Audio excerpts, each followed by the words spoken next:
Assalamualaikum warahmatullahi wabarakatuh. Alhamdulillahirabbil alamin. Pada hari ini kita dapat melanjutkan perkuliahan kita pada pertemuan yang kedua.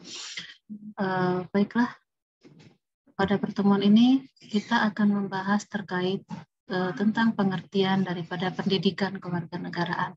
Pengertian pendidikan kewarganegaraan itu ada secara yuridis, sosiologis, dan ada juga dalam arti formil dan materi. Kewarganegaraan dalam arti yuridis itu ditandai dengan adanya ikatan hukum antara orang-orang dengan negaranya. Nah, berarti kalau dalam yuridis di sini berarti adanya terkait hukum-hukum yang akan dibahas dalam ilmu kewarganegaraan. Selanjutnya, kewarganegaraan dalam arti sosiologis itu tidak ditandai dengan adanya ikatan hukum, melainkan ditandai dengan adanya ikatan emosional seperti ikatan persaudaraan, ikatan sejarah, ikatan keturunan, dan lain sebagainya. Kemudian, terkait dengan sejarah pendidikan kewarganegaraan, itu bahwasanya pendidikan kewarganegaraan dimulai dari tahun 1973. Jadi, adanya kurikulum atau materi terkait kewarganegaraan ini telah dimulai sejak tahun 1973, yaitu yang dinamai dengan pendidikan kewiraan. Dan pada kurikulum ini bertujuan untuk menumbuhkan adanya kecintaan pada warga negara Indonesia pada tanah air dan bentuk pendidikan bela negara. Dan pendidikan ini akan dilakukan dalam 2 tahap, yaitu pada tahap sekolah dasar, yaitu seperti SD, dalam bentuk pendidikan kepramukaan. Sementara untuk dalam perguruan tinggi, di dunia lembaga pendidikan perguruan tinggi, kewarganegaraan itu dijelaskan atau dipelajari melalui pendidikan pendahuluan bela negara.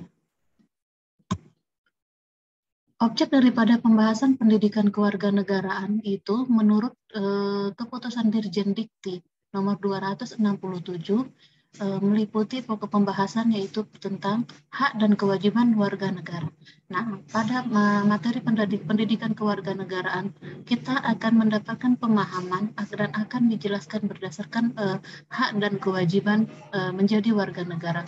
Ada undang-undang dan ada pasal yang akan menjelaskan apa hak sebagai warga negara dan apa kewajiban kita sebagai warga negara Indonesia yang baik, sehingga kita bisa mencerdaskan, kita bisa memajukan negara Indonesia menjadi negara yang lebih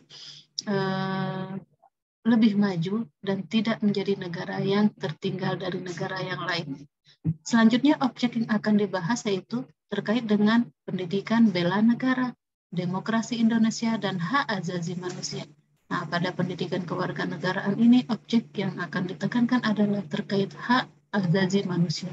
Selain itu, juga terkait dengan wawasan Nusantara, ketahanan nasional, politik, dan strategi nasional.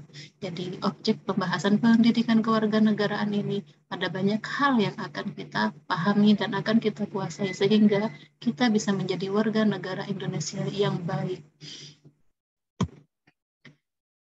Selanjutnya, dalam pendidikan kewarganegaraan ada dasar hukum yang digunakan, ada dasar hukum yang diterapkan, sehingga warga negara bisa menjalankan kehidupan sebagai warga negara yang baik.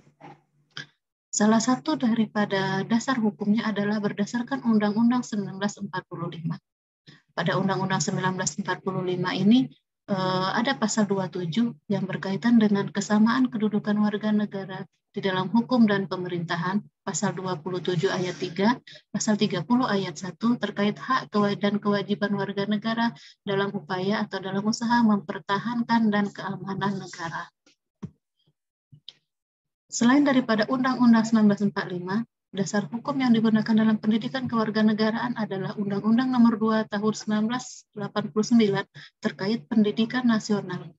Kemudian pada mata kuliah kewarganegaraan ini juga mata kuliah pendidikan kewarganegaraan ini juga berdasarkan surat keputusan Dirjen Dikti Nomor 267 Tahun 2000 tentang penyempurnaan kurikulum mata kuliah pengembangan kepribadian di perguruan tinggi. Kemudian yang selanjutnya berdasarkan SK yang terakhir diperbaharui dengan SK Dirjen Dikti nomor 43 tahun 2006. Kemudian pendidikan kewarganegaraan merupakan pendidikan yang wajib bagi semua jenjang pendidikan, mulai dari sekolah dasar hingga kepada sekolah perguruan tinggi. Selanjutnya, pada pendidikan kewarganegaraan, kurikulum pendidikan kewarganegaraan yang diajarkan pada warga negara Indonesia mulai dari sekolah dasar hingga menengah, itu ada beberapa kompetensi yang bisa kita pahami dan kita dapati dalam pendidikan kewarganegaraan. Yang mana dalam mempelajari pendidikan kewarganegaraan sehingga bisa menimbulkan rasa kebangsaan dan cinta tanah air kepada negara Indonesia. Timbulnya demokratis, berkeadaban, dan pendidikan kewarganegaraan itu yang berhasil akan menimbulkan sikap dan perilaku. Yang pertama, beriman dan bertakwa kepada Tuhan Yang Maha Esa dengan menghayati nilai-nilai falsafah Pancasila. Selanjutnya, memiliki sikap yang berbudi luhur, berdisiplin, dan bermasyarakat, berbangsa, dan bernegara. Memiliki pemikiran yang rasional, dinamis, dan sadar akan hak dan kewajiban sebagai warga negara, bersifat profesional dan berjiwa kesadaran bela negara, kemudian aktif memanfaatkan iptek untuk kepentingan kemanusiaan bangsa dan negara. Baiklah, itu materi kita pada hari ini. Jika dari penjelasan Ibu ada yang ingin ditanyakan, mari kita diskusikan secara bersama. Ibu akhiri dengan Assalamualaikum warahmatullahi wabarakatuh.